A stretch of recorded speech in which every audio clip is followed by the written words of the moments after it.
Hello, friends. I'm back again, and this time we'll be having our part four of the life and times of Chandragupta Maurya, India's first historical emperor. And in this episode, we would be looking at the defeat of Seleukos Nicator and the southern campaigns of Chandragupta. Uh, in the last episode, we had dealt with the fact how Chandragupta became the king of Magda with the help of his guru Chanakya, and then deposed of the hated Nanda king, whose name was Dhanananda. So now Chandragupta's empire extended from Purushpura or Peshawar to Bengal, and most of the North India was under his grasp. So we'll now look at the defeat of Seleukos Nicator first, and then we will look at the southern campaigns of Chandragupta. These are all based on Greek accounts, inscriptions which have been found in India, particularly the inscription of Rudradaman at Junagadh, and some other Tamil texts which talk about the conquest of Mauryans till Tamil Nadu. And we would also look at the Ashokan inscriptions, which indirectly points out to the uh, campaigns or the extension of Mauryan Empire till south. So here is the first. This is the bust of bronze bust of Seleukos Nicator. This piece of art is presently at the Naples Archaeological Museum. This is how Seleukos looked like. He was one of the generals of Alexander, and he also accompanied Alexander during his invasion of India between 327 to 325 BCE. This is extension of Mauryan Empire up till the borders of Persia or Iran, and this episode of the invasion of Seleukos, this happened in about 305 BCE. Some other dates are about 303 BCE. So these two dates are there. We'll look at 305 BCE as the date where Seleukos actually crossed the Indus and invaded India. So, but first we'll look at Chandragupta's conquest, and he, after supplanting the Nanda king, he made himself a master of an empire which was greater than that of the Nandas. Now, Nanda's empire was from river Beas to Bengal and parts of Kalinga and uh, western and parts of central India. But Chandragupta's empire included all of Punjab up till Peshawar and all of the Indus Valley, which he had conquered after disposing of the Greeks between 325 to about 322, 322 BCE. And his extension of his conquest uh, has been gathered from the work of Plutarch, the great historian, writing in about 100 AD, and he says that uh, Androcotus or Chandragupta, who had by this time mounted the throne, presented Seleukos with 500 elephants and subdued and overran whole of India with an army of 600,000. Now, this is from a book called Parallel Lives, written by Plutarch, and this particular passage is from his biography of Alexander.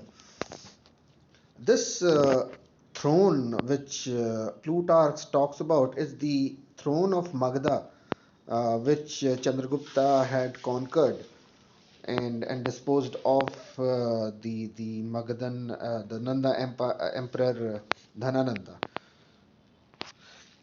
And we'll just look at some of the things of Seleukos. And he was, as we all know, he was the general of Alexander, and was in his companion cavalry, and he actually during the Diadochi Wars, when Alexander's generals were fighting each other to control Alexander's empire after his death. And he himself won the throne of Babylon by 311 BCE. And he subjugated the region of Bactria in about 308 BCE. Now, Bactria would be a region of northern Afghanistan and parts of Uzbekistan and Tajikistan, which were under Alexander's empire. So he conquered those areas as well, and his next target was to make himself master of the regions which Alexander had conquered, but which had become independent because of the turmoil which happened after Alexander's death.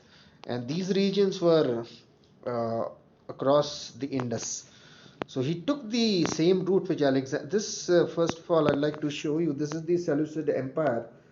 This was just after the war with the Mauryans, and you can see their empire, how vast it is. It's from southern Turkey, parts of Levant, Syria, modern day Iraq, Iran, and parts of Arabia as well, and into northern Afghanistan and other parts. So this is how huge their empire was. It was centered at Babylon.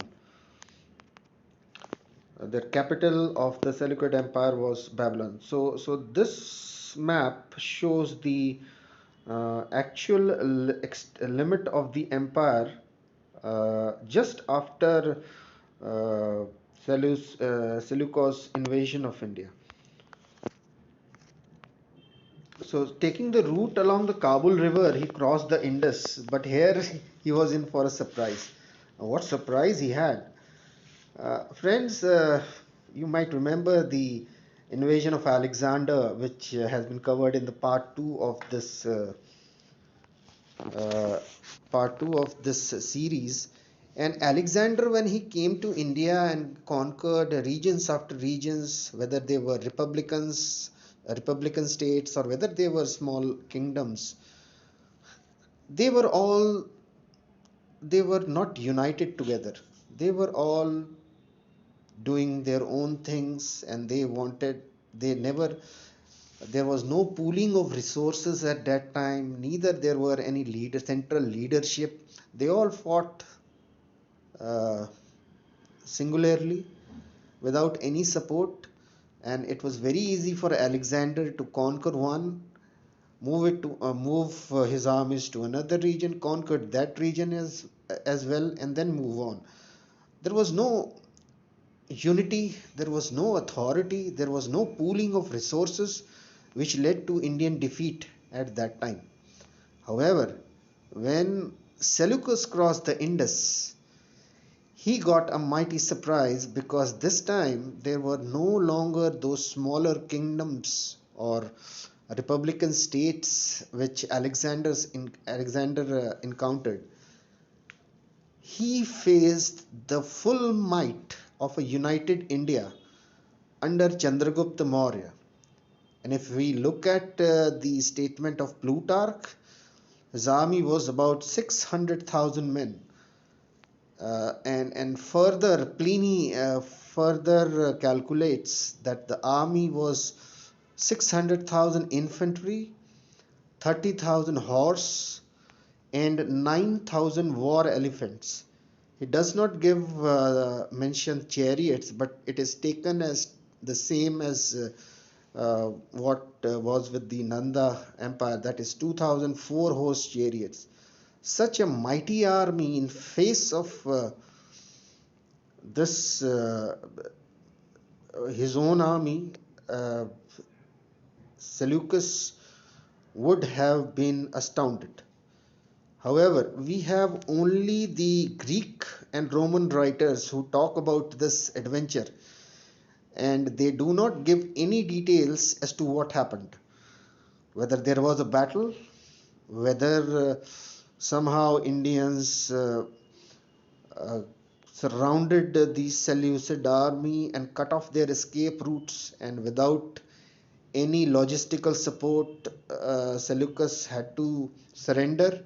What exactly happened, we do not know, because the sources which I am quoting is only from the Greeks and the Roman writers, and they try to uh, wish wash the issue a little bit here, because they don't want to have a commander of Alexander being humiliated so badly by a barbarian whom they call, I mean, whoever was not a Greek was a barbarian to them. So they would not say much about this thing. But let's look at what they are actually saying this time. So this is Appian, the 2nd century AD Roman author, and he says that, I quote, Seleucus crossed the Indus and waged war with Sandrocotus, king of Indians, who dwelt on the banks of that stream, until they came to an understanding with each other and contracted a marriage relationship, or just connubii. That's what Appian says. So Appian is he's not talking about. He just says that they waged war and came to an understanding, but he does not give any kind of details as to what was there a battle or what exactly happened. Now we come to the modern authors, and this is a statement by Paul J. Kosmin in his book The Land of Elephant Kings, Space, Territory, Ideology in the Seleucid Empire. And he says that Seleucus would find himself in a trap with a large river at his back and a hostile army before him, and consequently could not advance much farther than Indus. So it is quite possible that Indians must have cut off the escape route of Seleucus, and discretion being the better part of valor, Seleucus must have come into some kind of understanding with Chandragupta. And he was defeated, and as a consequence of this defeat, Chandragupta Maurya annexed these areas from Seleucus. Seleucus had to give in. So Arakosia, or the modern Kandahar in Afghanistan, Paraponsidei, these are all Greeks names I'm talking about. Paraponsidei is Kabul Valley. Gadrosia, this is the Baluchistan in modern day Pakistan, and Aria, now that is Herat, modern day Herat in Afghanistan. So all these four provinces were taken away by Chandragupta, and he gave in turn 500 elephants uh, to Seleukos. Now, friends, you can very well understand 500 elephants for Chandragupta would have been nothing as compared to what he got in turn. These were four of the most important provinces of Seleucid Empire, which were taken away by Chandragupta. And we know this not only by the Greek accounts, but we also have the Ashokan rock edicts, which have been found as far as Kandahar, the Kandahar bilingual rock edict of Ashoka, which was published in year 259 BCE, has been found in Kandahar, and we will look at that as well later. But these were four provinces which were taken away by Chandragupta as a result of defeat of Seleukos. Now, there is another important thing which happened after this defeat, and Strabo and Appian both use the word epigama and just connubii to describe what happened next. So, friends, epigama is some kind of a dynastic marriage which happened between two royal families, and just connubii means intermarriage. So either Seleucus became a father-in-law to Chandragupta, or Chandragupta became a father-in-law to Seleucus. We do not know much, simply because no names have been mentioned here. So who became who, we do not know. We just have the word epigama, which just have the word just connubii. But Indian traditions have for long maintained that it was Seleucus who had to give his daughter, an unnamed daughter. We don't know her name. Uh, last few years, there has been a name called Helena, which was supposed to be the wife of Chandragupta, Greek princess, but we don't know. No name of Helena is there, who was the daughter of Seleukos. It's not there. It's not mentioned anywhere, but it's a tradition that Seleukos' daughter, an unnamed daughter, uh, came to Patliputra and got married to Chandragupta. So this is Strabo who writes something about this battle as well, or this conflict, and he says that the Indians occupy in some parts some of the countries situated along the Indus, which formerly belonged to the Persians. Alexander deprived the Aryani of them and established their settlements of his own. But Seleucus Nicator gave them to Sandrakottos in consequence of a marriage contract and received in turn 500 elephants. These 500 elephants were very important for Seleucus, who was at that point of time was concerned that another general of Alexander named uh, another general of Alexander who actually threatened to defeat him, and all these Greek generals met at a place called Ipsus in Turkey in about 301 BCE, and they were victorious, and then they divided the empire among themselves.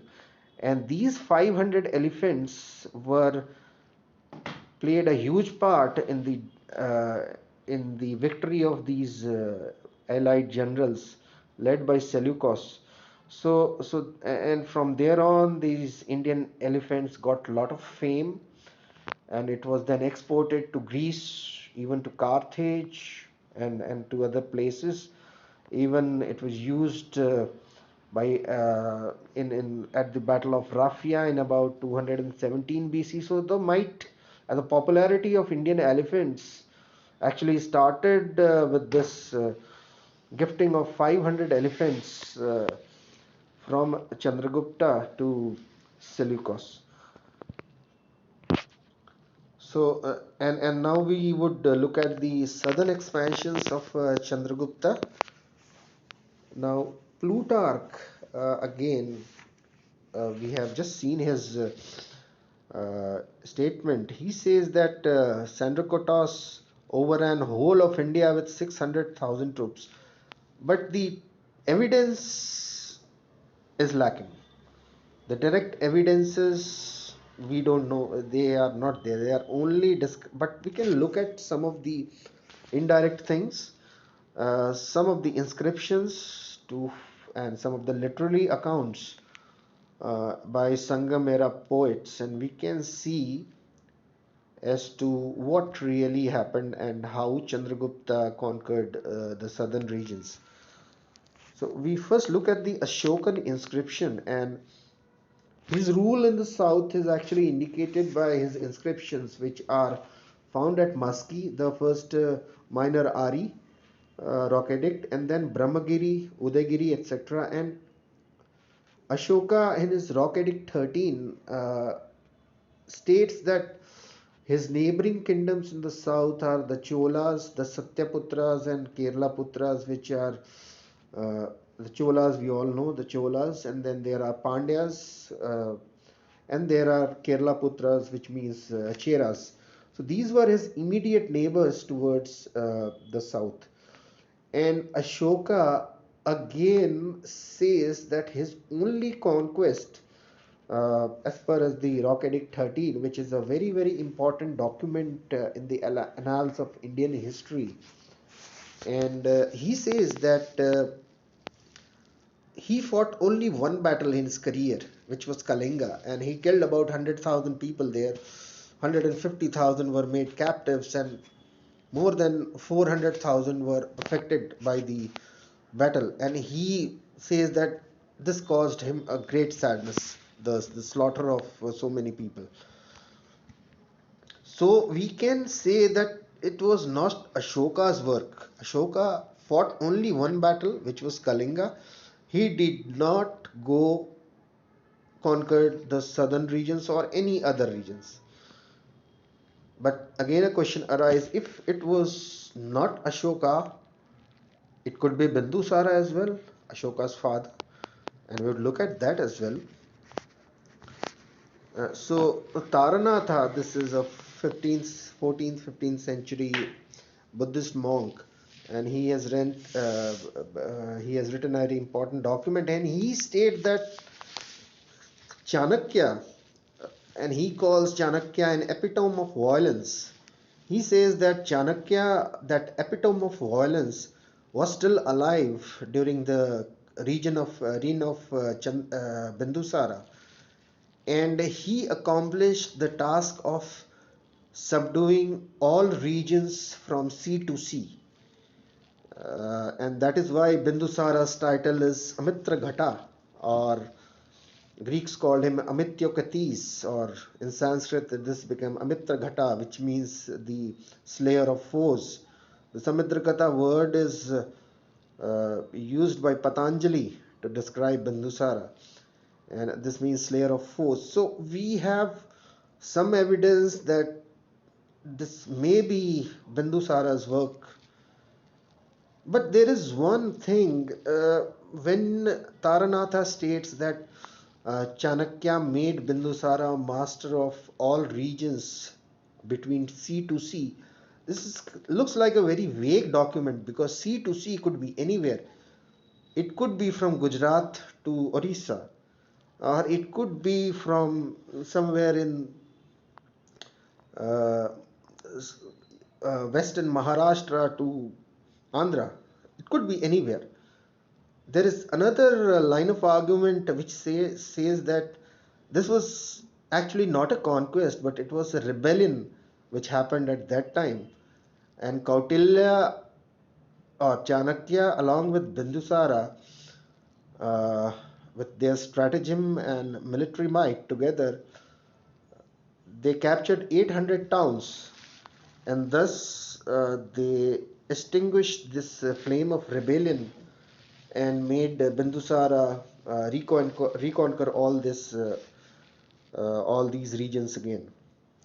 There is another fact, that Bindusara is not known to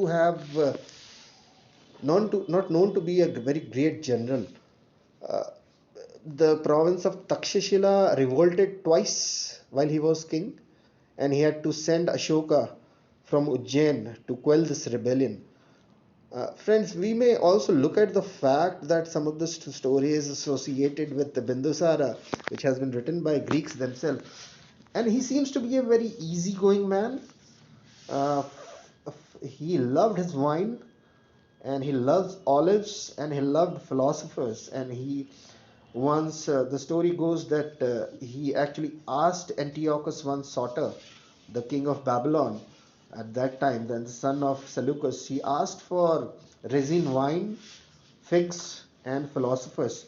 So Antiochus sent him the figs and wine, but told him that in our country we do not sell philosophers, so I cannot send you any philosopher. So we just have to look at these kind of things. The southern texts, like uh, Divya Vandana, they all talk about Bindusara having 16 wives and 101 sons and daughters. The kind of an easygoing man, such a large empire he had to govern, and he was he liked his wine, he liked his woman, he liked his philosophers, he liked so these kind of things would not be associated battles and conquest. This is not associated with Bindusara. So we take out Ashoka. We have taken out Ashoka because he has clearly stated that he has just fought one battle. We have taken out Bindusara because he doesn't seem to have the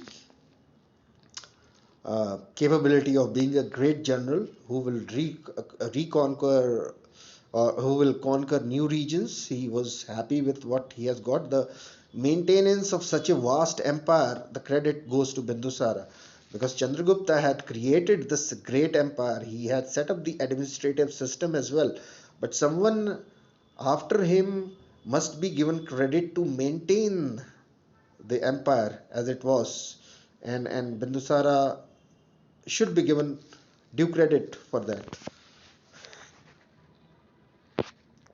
So we now uh, come to the inscription of Rudradaman. This is Rudradaman was an Indo-Scythian king or a Shaka, and he was the king of the regions of Gujarat, Western MP, and up to Multan.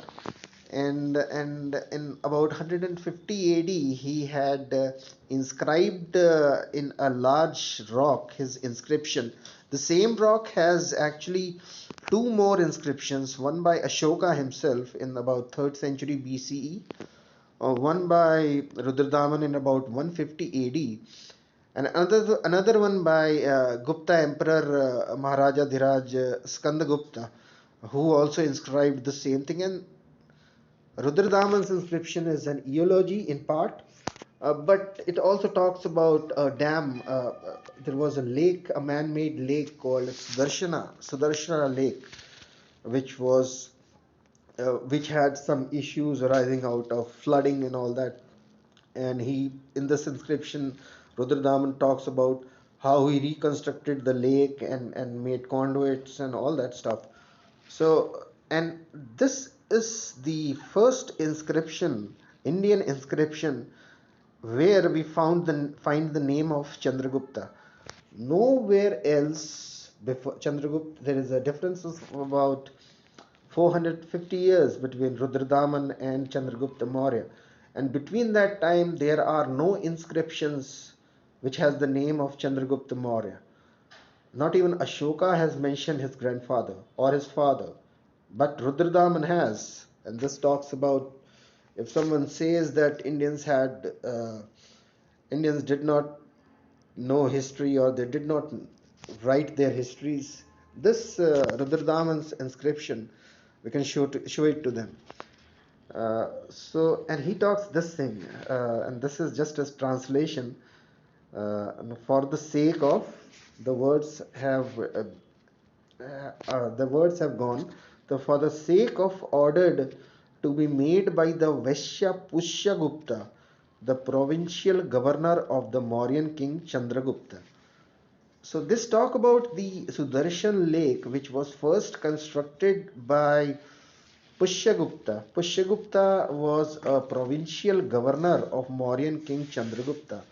So we now know that under Chandragupta, the province of Gujarat was with him. And if you come to Gujarat to conquer it via Bihar, modern Bihar, you have to go across the Western India. So we will know that Western India and Central India were also under Chandragupta's growing empire. But South, we'll have to see. We'll see the southern text as well regarding Chandragupta's, though his name is not mentioned there. So, and this is the pic which I've been talking about. This pic has been given to me, and I thank you, Sanatan Samiksha. Friends, please like them and subscribe their channel as well. They have given me the permission to use this image, and you can clearly see in Brahmi, the whole inscription is written in Brahmi, the script, and the language is Sanskrit, and it clearly mentions Maurya Ragya Chandragupta, which means the king Chandragupta or Mauryan king Chandragupta. And the thing is that this also mentions Ashoka.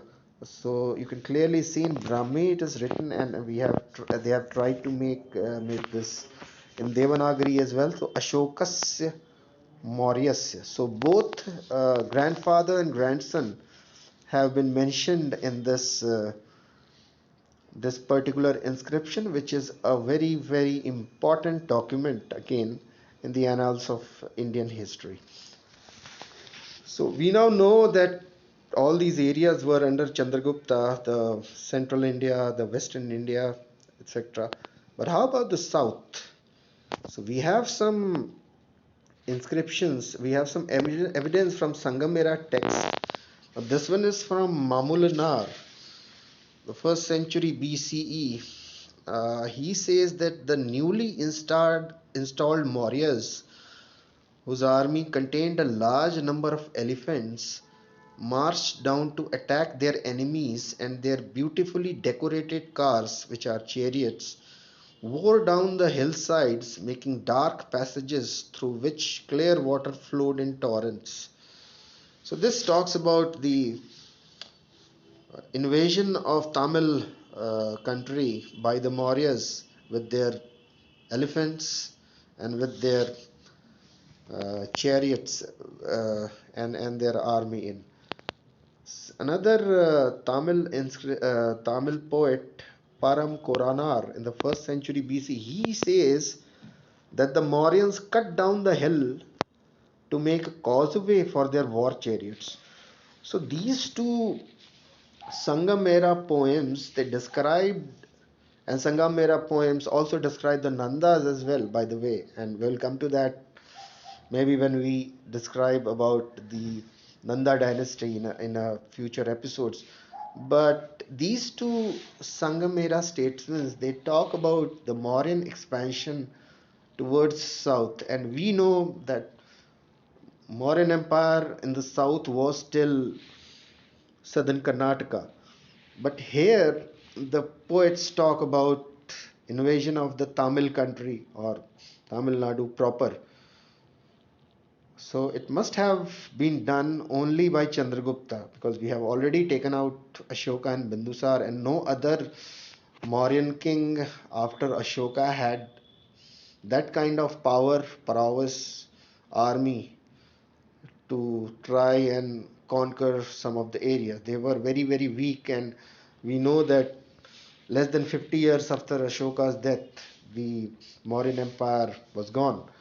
But here we have the clear evidence that it was the Mauryans and it was Chandragupta. It is not mentioned. They have not mentioned the name of Chandragupta, but we can safely say that none other than Chandragupta who conquered the southern regions as well. So now we have just completed the. I have just completed the part 4 of this presentation. Next part will be the last part of the life and times of Chandragupta.